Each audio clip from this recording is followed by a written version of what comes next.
Hi అండి, అందరికీ నమస్తే. ఈరోజైతే మంచి హెల్దీ రెసిపీ అనమాట.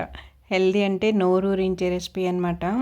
అదేనండి చికెన్ సేర్వా అండ్ గారెలు, ఉద్ది గారెలు, మినపప్పు వండి గారెలు సూపర్గా ఉంటాయి కదండి. కాంబినేషన్ అయితే మా రాయలసీమలో అయితే ఇలా చేసుకొని తింటామన్నమాట. ఏ పండగ వచ్చినా, సండే స్పెషల్స్లో కూడా, చుట్టాలింటికి వచ్చినా కూడా ఇలా అయితే సేర్వా చేసుకొని ఉద్ది గారెలు వేసుకొని హ్యాపీగా తినేస్తూ ఉంటామన్నమాట. ఇప్పుడైతే నేను ముందుగా చికెన్ సేర్వా చూపిస్తున్నాను, తర్వాత గారెలు ఎలా చేసుకోవాలో చూపెడతాను. ఏది కానీ స్కిప్ చేయకుండా చూడండి ఎలా చేస్తున్నాను ఏంటి అనేది. ఇక్కడ మీకు గారెల్లో అయితే నేను చిన్న చిట్కా కూడా చెప్తాను క్రిస్పీగా రావడానికి. ముందుగా అయితే ఇక్కడ నేను చికెన్ అయితే విత్ బోన్స్తో పాటు తీసుకొని నీట్గా కడిగేసుకున్నానండి. ఉప్పు పసుపు వేసుకొని బాగా కడిగేసుకున్నాను, కొద్దిగా లెమన్ కూడా వేసుకొని. ఇప్పుడు ఇందులోని ఒక 2 స్పూన్స్ వరకు మిర్చి పౌడర్, 2 స్పూన్స్ ధనియా పౌడర్, పసుపు, పెరుగు, తగినంత ఉప్పు కూడా వేసుకొని మంచిగా అయితే కలిపేసుకుంటున్నాను చూడండి. ఇలా బాగా అయితే ఒక 2-3 మినిట్స్ వరకు నీట్గా అలా కలుపుతూ ఉన్నామంటే కానీ మనం వేసిన పొళ్ళన్నీ కూడా ఇందులో పడతాయి. మీ దగ్గర జీలకర్ర పౌడర్ ఉంటే జీలకర్ర పౌడర్ వేసినా కూడా మంచిగా ఉంటుందండి, చాలా బాగుంటుంది. మిరియాల పౌడర్, జీలకర్ర పౌడర్ వేసుకున్నామంటే చాలా బాగుంటుంది అన్నమాట టేస్టీగా. ఇలా అయితే బాగా మిక్స్ చేసుకోవాలండి. 2-3 మినిట్స్ వరకు బాగా ఇలా కలుపుకొని ఒక హాఫ్ అన్ అవర్ పాటు పక్కకు పెట్టేసుకున్నామంటే మంచిగా ఉంటుందన్నమాట. ముక్కలకంతా కూడా మనం వేసిన పౌడర్స్ అంతా బాగా పీల్చేసుకుంటాయి. షేర్వా అనేది కూడా బాగా వస్తుందన్నమాట. మంచి గ్రేవీ అనేది బాగా వస్తుంది. అప్పుడే మనకి గారెలు అద్దుకొని తినడానికి సూపర్గా ఉంటుందన్నమాట. మేమైతే సండే టైంలో కూడా మార్నింగ్ టిఫిన్లో కూడా చేసుకొని ఇలా తినేస్తూ ఉంటాము.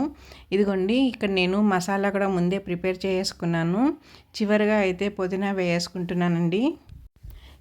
ఈ మసాలాలో కూడా ఒక 2 ఆనియన్స్, ఒక 3 టమోటాలు, కొద్దిపాటి అల్లం ముక్క, ఇంకా సోంపు కొద్దిగా, ఒక 4-5 వరకు లవంగాలు, కొంచెం దాల్చిన చెక్క, ఫ్లేవర్ కోసం అని చెప్పి ఒక 3 యాలకులు ఇలా వేసుకొని మంచిగా అయితే గ్రైండ్ చేసుకున్నాను. ఇప్పుడైతే హాఫ్ అన్ అవర్ అయిపోయింది కదండి. ఇప్పుడు నేను సేర్వా అయితే ప్రిపేర్ చేస్తున్నాను చూడండి.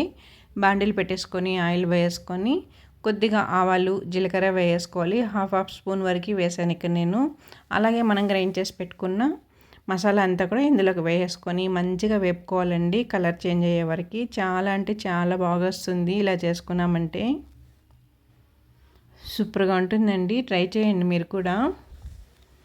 మీలో ఎంతమందికి ఇష్టం ఇలా సేర్వా వేసుకొని వడలు వేసుకొని అద్దుకొని తింటాం కామెంట్ చేయండి. మా రాయలసీమలో అయితే ఏ చిన్న పండగ వచ్చినా కూడా ఇలా చేసుకుంటాం అనమాట. ఇదిగో చూడండి, మసాలా అయితే మంచిగా వేగింది కదా, కలర్ కూడా మంచిగా వచ్చింది కదండి. ఇప్పుడు మనం ముందే కలిపి పెట్టేసుకున్న చికెన్ ముక్కలన్నీ ఇందులోకి వేసుకొని బాగా వడుచుకుందాము. మొత్తం ముక్కలన్నీ వేసుకున్నాం కదా, ఇప్పుడు బాగా మనం వేసిన మసాలా అంతా ముక్కలకి పట్టేట్టుగా కలుపుకుందామండి. మంచిగా మిక్స్ చేసుకున్నామంటే చాలా బాగా వస్తుందన్నమాట. ముక్క కూడా మెత్తగా ఉడికిపోతుంది.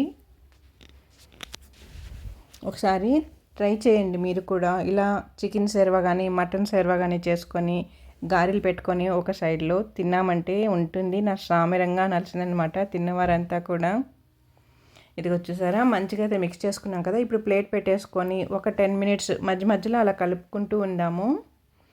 ఇదిగో చూడండి, ముక్కలు బాగా కొంచెం ఉడికాయి కదండి, చిక్కగా అనిపిస్తుంది కదా. చికెన్లో ఉన్న వాటర్ అంతా కూడా బయటకు వచ్చేసింది.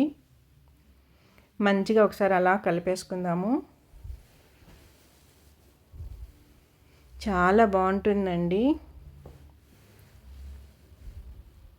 మధ్య మధ్యలో అలా కలుపుకుంటూ ఉండాలి ఒక 2-3 టైమ్స్ వరకు. ఇప్పుడు చూడండి, ఇందులో ఉన్న ఆయిల్ అంతా కూడా బయటకు వచ్చేసింది కదా. ఇప్పుడు ఒకసారి బాగా కలిపేసుకొని తగినంత వాటర్ వేసుకుందాము. సూపర్గా ఉంటుందండి, చూస్తుంటే ఇప్పుడే నోరూరుతుంది కదా, తినాలనిపిస్తుంది కదా మీకు కూడా. ఇప్పుడు వాటర్ అయితే వేసుకుంటున్నాను చూడండి. ఇలా ఆయిల్ అంతా బయటికి రావాలన్నమాట. ముక్కలో ఉన్న వాటర్ అంతా ఇంకిపోయి మనం వేసిన ఆయిల్ బయటకు వచ్చే వరకు వేపుకున్నామంటే ముక్క మెత్తగా వస్తుంది. ఇప్పుడు చూడండి, వాటర్ కూడా వేసుకున్నాను. వేసాక ఒకసారి మంచిగా కలిపేసుకొని ప్లేట్ పెట్టేసుకొని మరొక 10 మినిట్స్ అలా ఉంచామంటే మనకి సేర్వా రెడీ అయిపోయింది. ఇంకెందుకు ఆలస్యం అండి, నెక్స్ట్ చేయాల్సింది గారెలే కదా. గారెలు కూడా చేద్దాము. క్రిస్పీగా గారెలు రావాలంటే ఎలా చేయాలో చూడండి. ఇప్పుడు ఇందులో కొత్తిమీర అయితే వేసుకున్నాను ఫ్లేవర్ కోసం అని చెప్పి. స్టవ్ కట్టేసుకున్నామంటే మనకు సేర్వ రెడీ అయిపోయింది. ఇది సూపర్గా ఉంటుంది కదండి. మేమైతే సండే టైంలో ఇడ్లీ చేసుకున్నా కూడా ఇలా అయితే సేర్వలాగా చేసుకొని టిఫిన్లోకి తింటూ ఉంటాము. ఇంకా గారెల్లోకి కూడా అద్దుకొని తింటూ ఉంటాను అనమాట. ఇప్పుడు దీని పక్కకు పెట్టేసుకొని గారెలు చూద్దాము. ఇదిగోండి, నేనైతే నైటే పప్పు నానబెట్టేసుకున్నానండి. నానబెట్టి మార్నింగ్ లేసి ముందే గ్రైండ్ చేసి పెట్టేసుకున్నాను చూడండి. మరి నున్నగా అయితే గ్రైండ్ చేయాల్సిన అవసరం లేదండి. కొంచెం అలా కచ్చపచ్చగా, అంటే ఒక్కొక్క పప్పు అక్కడక్కడ కనపడేట్టుగా గ్రైండ్ చేసుకున్నామంటే మనకి మంచిగా వస్తుందన్నమాట. తినేటప్పుడు ఆ ఉన్న అక్కడక్కడ వదిలిన ఆ పప్పు పంటికి తగులుతూ ఉంటే క్రిస్పీగా చాలా బాగుంటుంది. ఇప్పుడు ఇందులో తగినంత ఉప్పు వేసుకుంటున్నాను. సాల్ట్ వేసుకొని ఆనియన్స్ అయితే సన్నగా కట్ చేసుకున్నానండి.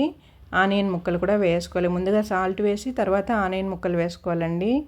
ఇవి వేసాక మనం కొత్తిమీర, కరివేపాకు అంతా వేసాక సాల్ట్ వేసామంటే ఈ ఆకులో అక్కడక్కడ సాల్ట్ అనేది ఉండిపోతుంది. అప్పుడు ఒక్కొక్క గారెలో అలా సాల్ట్ ఎక్కువ అనిపిస్తుంది అనమాట. ముందే సాల్ట్ వేసుకొని తర్వాత ఇవన్నీ వేసుకున్నామంటే మంచిగా అయితే మిక్స్ అయిపోతుంది. ఇప్పుడు ఇందులోనే నేను కొత్తిమీర, కరివేపాకు కూడా వేసుకొని మంచిగా ఇలా కలిపేసుకుంటున్నాను చూడండి. ఇది కూడా ఒక 2 మినిట్స్ వరకు మంచిగా మిక్స్ చేసుకోవాలి. చాలా బాగా వస్తాయండి, క్రిస్పీగా వస్తాయన్నమాట గారెలు. నేను చేసినట్లు చేయండి. మీకు ఇందులో టిప్ కూడా చెప్తాను నేను. ఈజీ అన్నమాట. అసలు నేనైతే కవర్ కూడా యూస్ చేయనండి. చేతితోనే గారెలు వేయేస్తూ ఉంటాను. అలవాటైపోయిందనమాట. అప్పుడప్పుడు ఎక్కువగా చేసుకుంటూ ఉంటాం కాబట్టి. ఇప్పుడు చూడండి మంచిగా మిక్స్ అయిపోయింది కదా. ఇప్పుడు ప్లేట్ పెట్టేసుకొని ఒక 5 to 10 మినిట్స్ అలా పక్కకు పెడితే సరిపోతుందండి. మంచిగా వస్తాయి మనకు గారెలు. ఈ విధంగా మంచిగా మిక్స్ చేసుకోవాలి. పక్కకు పెట్టి ఒక 10 మినిట్స్ తర్వాత మనం గారెలు వేసుకుందాం. ఈలోపు ఆయిల్ వేడి చేసుకుందాము. ఇదిగో చూడండి, ఆయిల్ కూడా కొంచెం హీట్ అయింది. అక్కడ ఒక చిన్న ముక్క ఉడుకుతుంది చూస్తున్నారా? ఆయిల్ హీట్ అయిందా లేదా అనేసి ఒక చిన్న ముక్క పాటి అలా వేసాను అనమాట. కొద్దిగా ఆయిల్ అయితే కాగుతుంది. ముందుగా వినాయకుడికి అని చెప్పి కొద్దిగా అలా వేస్తాం కదండి. నేనైతే మరీ కకృతిగా చిన్నది అలా వేసాను అనమాట. ఇప్పుడు చూడండి, ఒక్కొక్క గారెని నేను చేతితోనే వేస్తున్నాను. అంటే ఒక్కొక్కసారి కవర్ పెట్టి కవర్ పైన అద్ది మళ్ళీ వేస్తూ ఉంటాం కదా ఆయిల్లో, అలా చేయను అనమాట. నేను డైరెక్ట్గా చేతితోనే అలా వేలుతోనే అనేసుకొని ఆయిల్లోకి వేస్తాను. చాలా బాగా వస్తాయండి.